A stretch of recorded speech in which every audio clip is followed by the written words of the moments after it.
오늘 성경은 우리에게 세 가지 이야기를 말씀을 합니다. 첫 번째는 예수님께서 떡 7개와 물고기 2마리로 4,000명을 먹이고 남았던, 우리가 오병이어의 기적을 알고 있지 않습니까? 그것처럼 흔히 7병이어의 기적이라고 부르는 그런 기적의 말씀이 나옵니다. 두 번째는 사람들이 예수님에게 표적을 구하는 이야기가 나오고, 마지막에는 바리새인들과 헤롯 땅의 누룩을 조심하라, 그런 예수님의 경고가 나오는 말씀이 있습니다. 사람들이 예수님의 말씀을 듣기 위해서 모여들었는데 예수님이 말씀을 전하는 것이 계속됩니다. 얼마나 오랫동안 계속됐냐면 성경을 보시면 사흘이나 지속됐다, 그렇게 말씀을 합니다. 사흘 동안 말씀을 전하다 보니까 말씀을 전하시는 예수님도 힘드셨겠지만 말씀을 듣는 사람들도 많이 지쳐 있었습니다. 그리고 성경을 보시면 그들에게 먹을 것도 없었다고 말씀을 합니다. 2절 말씀 보시면 예수님이 그들을 보고 불쌍히 여기셨다고 말씀을 하는데 3절은 이렇게 말씀을 합니다. 3절 말씀을 함께 봉독합니다. 만일 내가 그들을 굶겨 집으로 보내면 길에서 기진하리라. 그 중에는 멀리서 온 사람들도 있느니라. 아멘. 내가 만약에 그들을 굶겨서 보내면 집으로 가다가 지쳐 쓰러질 것이다. 왜냐하면 멀리서도 온 사람들이 있기 때문이다라고 말씀을 합니다. 오늘 이 말씀을 묵상을 하면서 제가 깨닫게 된 것은 예수님의 이 말씀 속에 그들이 지치고 굶주려 있을 때에 그들을 지극히 사랑하시는 예수님의 마음이 담겨져 있다고 하는 것입니다. 예수님의 말씀 속에 무한한 사랑이 담겨져 있다, 그런 말씀입니다. 그러자 제자들이 예수님에게 말합니다. 여기가 지금 광야인데 우리가 어디서 떡을 구해서 이들을 다 배부르게 할 수 있겠습니까? 라고 얘기를 합니다. 그들이 합리적으로 생각을 하고 계산해서 말하는 것인데, 사실은 이 말 속에 제자들의 불신앙과 무지가 담겨져 있습니다. 왜냐하면 바로 얼마 전에 똑같은 상황이 있었는데 어떤 일이 있었습니까? 예수님께서 떡 5개와 물고기 2마리로 5,000명을 먹이고 남는 하나님의 귀한 역사가 있었습니다. 그런데 그들은 그 역사를 잊어버렸습니다. 그래서 다시 걱정을 하고 있는 모습을 오늘 성경은 말씀해 줍니다. 만약에 그들이 믿음이 있다면 그때도 이 문제를 해결하셨던 예수님께서 지금의 문제도 해결할 것이라는 믿음이 있어야 되는데 그들에게는 그런 믿음이 없었다는 것입니다. 오늘 5절 말씀 보시면 예수님이 그들에게 떡이 몇 개가 있느냐라고 물으십니다. 그들은 떡 7개가 있다고 말합니다. 7절을 보시면 그와 함께 생선 2마리가 있었다, 그렇게 말씀을 합니다. 예수님이 그것을 놓고 축복 기도를 하시는데 이후에 나눠주라고 말씀을 합니다. 그랬더니 여기 4,000명이 먹고 7광주리가 남게 됐다는 것을 말씀해 줍니다. 이처럼 떡 7개와 물고기 2마리로 사람들을 먹이신 기적이기 때문에 앞에서 말씀드렸던 것처럼 오병이어처럼 이것은 7병이어라고 부르는 그런 기적의 말씀입니다. 오늘 이 기적의 말씀을 보면서 제가 앞에서 말씀드렸던 것처럼 사람들이 지치고 굶주렸을 때에 그들을 지극히 안타까워하시고 긍휼히 여기시고 또 그들을 사랑하시는 예수님의 사랑을 우리가 발견할 수 있습니다. 예수님은 우리에 대한 무한한 사랑을 가지고 계신 분임을 믿으시기를 바랍니다. 얼마나 우리를 사랑하시는가? 예수님이 저 하늘 보좌를 버리시고요, 이 땅에 아주 초라한 인간의 몸을 입고 오셔서 그 몸을 십자가에 내어 주심으로, 죽으심으로 그렇게 간절하게 구원하기를 원했을 만큼 나를 사랑하시는 분이다, 그런 말씀입니다. 여러분, 주님은 우리를 지극히 사랑하시는 분임을 기억하시기를 바랍니다. 예수님께서 마지막 제자들과 만찬을 나누시는데 제자들이 발을 씻어 주십니다. 그런데 그 이야기를 시작할 때에 이렇게 말씀하는데 요한복음 13장 1절입니다. 함께 봉독합니다. 유월절 전에 예수께서 자기가 세상을 떠나 아버지께로 돌아가실 때가 이른 줄 아시고 세상에 있는 자기 사람들을 사랑하시되 끝까지 사랑하시니라. 아멘. 여기 제자들이 발을 씻어 주시면서 오늘 성경은 뭐라고 말씀하냐면 세상에 있는 자기 사람들을 사랑하시되 끝까지 사랑하셨다고 말씀을 합니다. 여기 끝까지 사랑하셨다고 말씀을 하는데 예수님이 제자들의 발을 씻어 주십니다. 그런데 그 제자들이 어떤 사람들입니까? 이제 몇 시간이 지나면 예수님이 잡히시게 될 것인데 잡히시는 예수님을 두고 도망갈 제자들입니다. 거기는 예수님을 모른다고 3번이나 부인한 베드로도 있습니다. 그것만이 아니고요. 예수님을 팔아넘긴 가룟 유다도 그곳에 있습니다.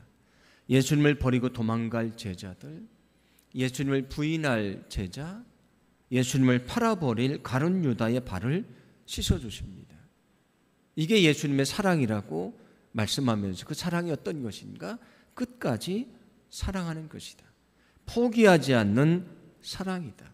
그 생명을 내어주는 위대한 사랑이라고 말씀해 주고 있습니다. 여러분, 주님이 우리를 사랑하시는데 이처럼 끝까지 사랑하시는 그 사랑, 결코 포기하지 않는 그 사랑, 우리를 위해 생명을 내어주시는 그 사랑으로 우리를 사랑하시는 것을 기억하시기를 바랍니다. 예수님의 제자들의 발을 다 씻어주십니다. 그리고 마지막에 이렇게 말씀을 하십니다. 요한복음 13장 34절인데 함께 봉독합니다. 새 계명을 너희에게 주노니 서로 사랑하라. 내가 너희를 사랑한 것 같이 너희도 서로 사랑하라. 아멘. 제자들의 발을 씻어주신 주님이 말씀을 하십니다. 내가 너에게 새 계명을 준다. 그것은 너희가 서로 사랑하라는 것이다. 내가 너희를 사랑한 것처럼 너희도 서로 사랑하라. 그렇게 말씀을 합니다. 제가 지난 주일에 주님의 사랑이 어떤 사랑인가? 내가 사랑할 수 있는 사람만 사랑하는 것이 아니고요. 내가 용서할 수 없는 사람도 용서하는 사랑이라고 말씀을 드렸습니다. 그런데 그것만이 아닙니다. 주님은 원수를 사랑하라고 말씀을 하셨고 성경은 하나님과 원수된 우리를 위해 주님이 죽으셨다고 말씀을 합니다. 예수님은 원수도 사랑하는 그 사랑을 보여주셨는데 심지어 원수를 위해 죽으시는 사랑을 보여주셨다는 것입니다. 그게 주님의 사랑입니다.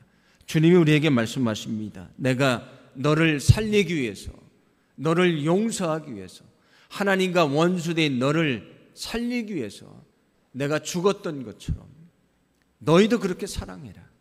그게 내가 너희에게 요구하는 사랑이라고 말씀해 주고 있습니다. 여러분, 우리도 예수님처럼 사랑해야 된다는 것을 기억하시기를 바랍니다. 여러분, 예수님처럼 사랑하시기를 바랍니다. 그 사랑이 우리 안에 있기를 간절히 소망합니다. 우리가 그 사랑으로 구원받아 하나님의 자녀가 되지 않았습니까? 우리가 다른 영혼을 그렇게 사랑할 때에 우리의 그 사랑을 통해서 그 영혼이 구원받는 역사가 있게 될 줄로 믿습니다. 내가 지치고 연약할 때에 주의 사랑을 통해 내가 소망을 얻게 되고 위로받고 능력을 얻지 않았습니까? 내가 진심으로 사랑할 때에 내가 사랑하는 그 영혼에게 하나님이 주시는 소망과 위로와 능력이 넘쳐나는 그런 귀한 역사가 있게 될 줄로 믿습니다. 오늘 11절과 12절은 이렇게 말씀을 합니다. 함께 봉독합니다. 바리새인들이 나와서 예수를 힐난하며 그를 시험하여 하늘로부터 오는 표적을 구하거늘 예수께서 마음속으로 깊이 탄식하시며 이르시되 어찌하여 이 세대가 표적을 구하느냐 내가 진실로 너희에게 이르노니 이 세대에 표적을 주지 아니하리라 하시고. 아멘. 바리새인들이 와서 예수님에게 표적을 보여달라 그렇게 요청을 합니다. 이 표적이라는 것은 초자연적인 어떤 능력이 외부로 나타나는 것, 드러나는 것을 표적이라고 얘기를 합니다. 그들의 얘기는 뭐냐면 우리에게 표적을 보여주면 우리가 당신을 믿겠다 그런 얘기입니다. 표적을 보여주면 믿겠다라고 말하고 있습니다. 그런데 예수님이 그들을 보고 탄식하셨다고 말씀을 합니다. 왜 그러셨는가? 사실 지금까지 예수님은 많은 표적을 보여주셨습니다. 그들이 그 표적을 받고요. 그리고 귀로 주님의 말씀을 들었습니다. 우리가 다음 시간에도 살펴볼 말씀이기는 한데 말씀을 들어도 깨닫지 못하고요. 보고도 믿지를 못했습니다. 그게 바로 그들의 모습인데 그들이 다시 표적을 보여달라고 얘기를 합니다. 그래서 많은 표적을 보고도 믿지 못했던 그들이 예수님을 시험하면서 다시 표적을 보여달라고 말하니 탄식하셨다라고 말씀을 합니다. 그런데 여기 더 중요한 것이 있습니다. 더 중요한 것은 뭐냐면 그들은 눈으로 표적을 보면 믿겠다고 말하지 않습니까? 그런데 진정한 믿음은 표적을 보고 믿는 것이 아닙니다. 진정한 믿음은 무엇인가? 지금 내 눈앞에 보이지 않지만 내가 생각하기에 불가능해 보이지만 그것을 믿고 신뢰하는 것이 진정한 믿음입니다. 예수님이 부활을 하셨는데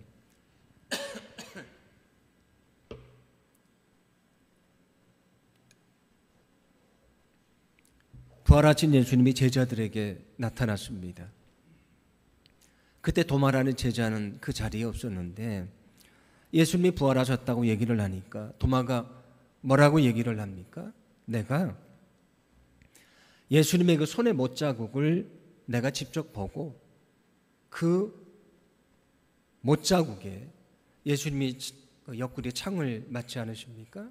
그 옆구리에 나의 손가락을 넣지 않고는 믿지 않겠다고 얘기를 합니다. 나는 내가 보고 믿을 것이다. 나는 보지 않고 믿을 수 없다고 얘기를 합니다.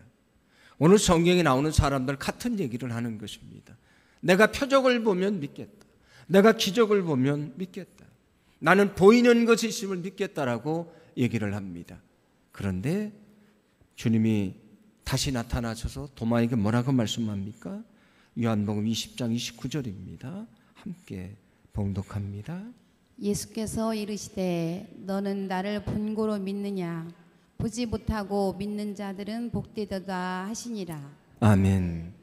온전한 믿음은 보고 믿는 것이 아닙니다. 성경은 주님의 말씀이기에 주님의 약속이기에 이 성경에 있는 하나님의 말씀이기에 믿는 것, 그것이 믿음이라고 말씀해 주고 있습니다. 사람들은 지금 예수님의 기적을 보고 믿으려고 합니다. 그런데 어떻게 됐습니까? 기적을 행하시던 예수님이 고난받으니까 기적을 보고 예수님을 믿었던 수많은 사람들이 어떻게 됐습니까? 예수님을 버리고 다 도망갔습니다. 기적을 보고 믿었던 사람들 수만 명이 다 도망가 버리고 말았습니다. 심지어 예수님의 제자들도 예수님을 버리고 도망가 버리고 말았습니다. 눈에 보이는 것을 보고 믿는 것은 진정한 믿음이 아닙니다. 내 눈에 보이지 않지만 하나님의 약속이기에 신뢰하고 믿는 것, 그게 진정한 믿음입니다. 그래서 히브리서 11장 1절은 믿음에 대해서 말씀을 합니다. 함께 봉독합니다. 믿음은 바라는 것들의 확신이요 보이지 않는 것들의 증거입니다.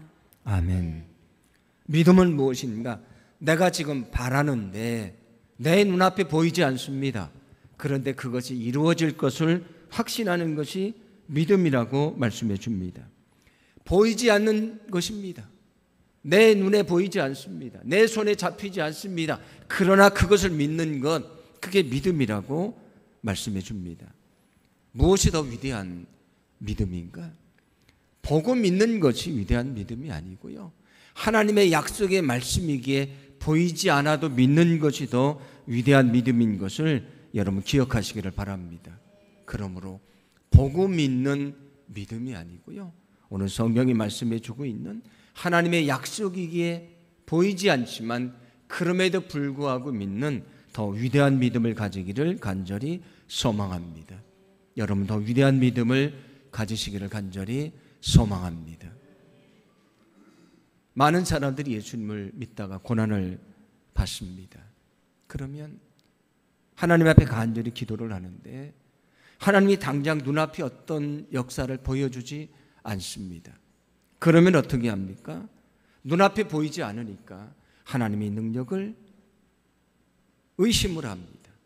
그 하나님을 저버리고 믿음을 잃어버리고 떠나는 사람들이 많이 있습니다. 그런데 진정한 믿음은 무엇입니까? 내가 지금 고난받고 있고 하나님 앞에 엎드려 기도하는데 아직도 내게 아무것도 없습니다. 하나님이 침묵하시는 것 같고요, 나를 버리신 것 같고 나를 외면하신 것 같습니다. 그러나 그럼에도 불구하고 여전히 하나님을 신뢰하고 인내하며 믿음으로 살아가는 것, 그게 진정한 믿음이라는 말씀입니다. 여러분, 하나님은 그 믿음을 통해서 역사한다는 것을 기억하시기를 바랍니다. 우리가 천국을 믿습니다. 우리가 어떻게 천국을 믿습니까? 천국을 보아서 믿습니까? 아닙니다. 우리는 천국을 보지 않았습니다. 그런데 주님이 약속하시고 성경의 말씀입니다. 그래서 우리는 천국을 믿습니다. 어떤 사람들은 자기가 환상 중에 천국에 갔다 온 것을 간증을 합니다. 대단한 믿음을 가지고 있다고 간증을 합니다. 그런데 그는 천국을 보고 믿었지만, 저는 천국을 보지 않았지만 저는 천국을 믿습니다. 보고 믿는 것이 위대한 것이 아니고 보지 않고 믿는 것이 진짜 믿음이고 위대한 믿음입니다. 이스라엘 백성들이 출애굽을 했습니다. 가나안 땅을 보고 간 것이 아닙니다. 말씀을 믿고 따라 나섰습니다. 그런데 그렇게 어려울 줄 몰랐습니다. 40년 동안 광야에서 고생하며 그 길을 갑니다. 수많은 사람들이 원망을 하고 애굽으로 돌아가자 하고요, 거기서 반란을 일으키기도 했습니다. 그런데 끝까지 인내한 사람들은 가나안 땅에 갈 수가 있었습니다. 긴 시간이지만 그럼에도 불구하고 하나님을 신뢰하고 의지하는 것이 진짜 믿음입니다. 때로는 여러분에게 힘들고 어려운 고난 시간이 찾아올 수 있습니다. 그 고난의 시간 때문에 우리가 눈물을 흘릴 때도 있고 좌절할 때도 많이 있습니다. 하나님이 내게 당장 무엇을 보여주지 않습니다. 그래서 하나님을 의심할 때도 있지요. 그러나 그럼에도 불구하고 끝까지 주님을 신뢰하고 믿음 안에 살아가기를 간절히 소망합니다. 그 믿음을 주님이 보시고 그 믿음을 통해서 하나님의 귀한 역사를 보여주실 줄로 믿습니다. 오늘 14절 말씀을 보시면 제자들이 그 배를 다시 타게 되는데 떡을 가지고 오는 것을 깜빡했습니다. 그래서 떡 한 개밖에 없어서 걱정을 하는 그런 말씀이 나옵니다. 그런데 이것도 역시 그들의 무지와 불신앙을 말씀해 주는 것입니다. 앞에서 말씀드렸던 것처럼 5병여의 기적이 있었고 7병여의 기적이 있었지 않습니까? 그런데 그들이 지금 우리가 떡 한 덩이밖에 없다고, 먹을 것이 없다고 금방 그들이 걱정하고 있습니다. 그들의 불신앙과 무지를 오늘 성경은 말씀해 줍니다. 그런데 예수님은 그들이 떡에 대해서 얘기를 하니까 마치 우리가 교육을 할 때 어떤 것을 연상해서 가르치는 것처럼 그 떡에 대한 것을 연상해서 주님이 제자들에게 중요한 교훈을 가르쳐 주시는데 오늘 15절입니다. 함께 봉독합니다. 예수께서 경고하여 이르시되 삼가 바리새인들의 누룩과 헤롯의 누룩을 주의하라 하시니. 아멘. 바리새인들의 누룩과 헤롯의 누룩을 주의하라고 말씀을 합니다. 여기 바리새인들과 헤롯, 이 헤롯 땅들을 말하는 것인데 이 사람들이 어떤 사람들입니까? 원래는 두 부류는 서로 앙숙이었던 사람들인데 우리가 앞에 살펴봤던 3장 말씀을 보시면 예수님이 안식일에 손 마른 사람을 고쳐주는 것을 보고 서로 다른 그 사람들이 예수님을 죽이려고 했다는 말씀이 나옵니다. 바리새인들은 유대계 영적인 지도자들인데 그들이 생각하기에 예수님 어떤 분으로 보였냐면 율법을 파기하는 분으로 그렇게 생각을 했습니다. 그래서 아주 위험한 분이라고 생각을 했다. 그렇게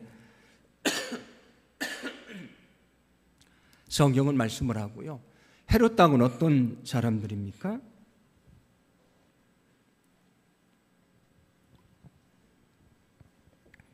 헤롯 왕을 지지하는 사람들인데 사람들이 지금 예수님을 따르면서 예수님을 왕으로 세우려고 하지 않습니까? 그러면 예수님을 왕으로 세우면 헤롯이 왕이 될 수가 없는 것이니까 헤롯 땅 사람들은 예수님을 정치적으로 아주 위험한 분으로 생각을 했다는 그런 말씀입니다. 그런데 예수님은 그들의 누룩을 조심하라고 말씀을 합니다. 누룩이라는 것이 뭡니까? 아주 작은 누룩이 큰 밀가루 덩이를 다 부풀게 하는 것이지 않습니까? 아주 작은 것이 큰 영향을 미치는 것이 그게 누룩입니다. 오늘 성경에서 말씀하는 누룩은 뭘 말하냐면 부정적인 영향을 퍼뜨리는 악한 것을 말합니다. 여기 바리새인들의 누룩은 무엇을 말하는 것인가 하면 그들은 자신들은 하나님을 잘 섬긴다고 주장을 했습니다. 그게 그들의 자랑입니다. 그래서 늘 경건한 옷을 입고요.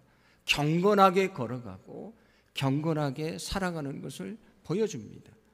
그래서 기도를 할 때도 사람들이 보이게 큰 사거리에 서서 기도를 했습니다.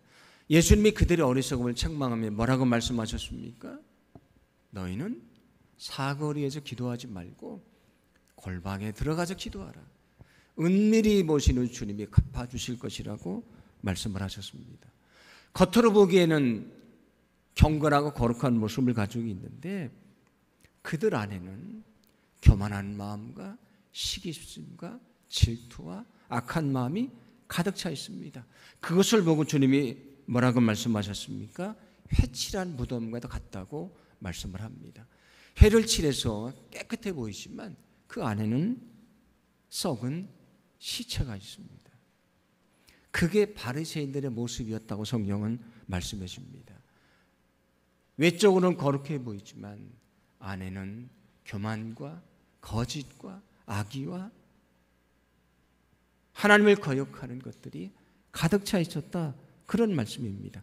그게 바로 바리새인들의 누룩입니다. 그것을 성경은 뭐라고 말하냐면 외식하는 것이라고 말합니다. 그래서 누가복음 12장 1절 보시면 이렇게 말씀하는데 함께 봉독합니다. 바리새인들의 누룩 곧 외식을 주의하라. 아멘. 바리새인들의 누룩이 외식입니다. 겉으로는 경건해 보이는데 사실은 그렇지 않은 사람들을 책망하시는 말씀입니다. 옛날에 제가 신학교 입학했을 때 들었던 얘기인데 어느 그 보수적인 신학교는 신학교에 들어가면 제일 먼저 뭘 가르치는가 하면 거룩하게 성경을 드는 법을 가르친다는 얘기를 들었거든요. 어떻게 성경을 드는 게 거룩하게 드는 것입니까? 한 손으로 들면 경건하지 않은 건가요? 두 손으로 들어야 거룩한 것인가요? 이것을 가슴에 품고 들어야 거룩하게 드는 것입니까? 그렇지 않습니다. 진정한 경건은 우리의 외적인 것이 아니고 우리의 중심에서부터 나오는 것이다. 그런 말씀입니다. 겉으로 보기에는 거룩해 보이지만 그 안에 교만과 악의와 시기와 질투와 세상 것들이 가득 차 있는 사람들이 많이 있다는 것입니다. 오늘 성경에서 말씀하는 바리새인들이 누리게 바로 그것입니다. 너희도 겉으로 보이는 거룩만을 추구하는 어리석은 모습을 벗어버려라. 너희의 중심이 정말 주님을 사랑하고 거룩해야 너희가 진정 거룩한 것이다. 외적인 경건을 추구하는 것이 아니고 너의 중심이 변화받아야 된다. 그게 진정 주님이 원하시는 주님의 제자라고 말씀해 주고 있습니다. 여러분, 오늘 성경이 말씀하는 것처럼 정말 우리의 중심이 주님 안에 변화받고요, 우리의 주님이, 우리 마음이, 우리의 중심이 정말 주님을 사랑하는 그런 거룩한 마음이 되기를 간절히 소망합니다. 오늘 여기 말씀하는 헤롯 땅의 누룩은 뭘 말하는 것입니까? 그들은 헤롯 왕의 권력을 통해서 부도 얻고요, 권력도 얻고 세상 것을 누리려고 하는 사람들입니다. 헤롯 왕의 권력을 통해 자신들의 욕심을 채우려고 하는 사람들이 오늘 성경에 나오는 헤롯 땅 그들의 누룩이라고 말씀을 합니다. 그래서 오늘 성경에 말씀하는 헤롯 땅의 누룩은 뭘 말하냐면 인간 안에 있는 욕심을 말하는 것입니다. 너희는 그 욕심을 물리쳐야 된다. 그 욕심을 물리치고 너희가 거룩하게 살아가는 것이 주님이 원하시는 것이라고 말씀해 주고 있습니다. 오늘 성경은 우리에게 분명하게 말씀해 줍니다. 우리는 성도라고 하는, 거룩한 무리라고 하는 영광스러운 이름을 가지고 있습니다. 그러나 그 이름만 성도가 아니고 정말 우리의 중심에서부터 우리의 마음이 거룩하고요, 우리가 생각하는 것이 거룩하고 우리가 말하는 것이 거룩하고 우리가 살아가는 것이 거룩하기를 간절히 소망합니다. 만약에 우리 안에서 그 작은 인간의 욕심, 인간의 악을 버리지 않으면 어떻게 되는가? 오늘 주님이 경고하셨던 것처럼 적은 누룩이 그 큰 밀가루 덩이를 다 부풀게 합니다. 그 작은 악이 우리를 죄악에 빠지게 하고요, 멸망에 이르게 한다고 말씀합니다. 성경은 또 악을 무엇에 비유를 해서 말씀하냐면 종양과도 같다고 말씀을 합니다. 우리 몸에 종양이 생기는데 그 종양을 잡지 못하면 온 몸에 영향을 주고 우리 몸을 병들게 하지 않습니까? 결국 그 종양이 사람을 죽음에 이르게 합니다. 죄라는 것이 어떤 것과 같은 것인가? 누룩과도 같은 것이고 종양과도 같은 것이라고 말씀을 합니다. 데살로니가전서 5장 22절을 보시면 그래서 악은 어떤 모양이라도 버리라고 말씀을 합니다. 아주 작은 것도 용납해서는 안 된다. 그 작은 것이 우리를 병들게 하고 우리를 멸망에 이르게 한다고 말씀해 주고 있습니다.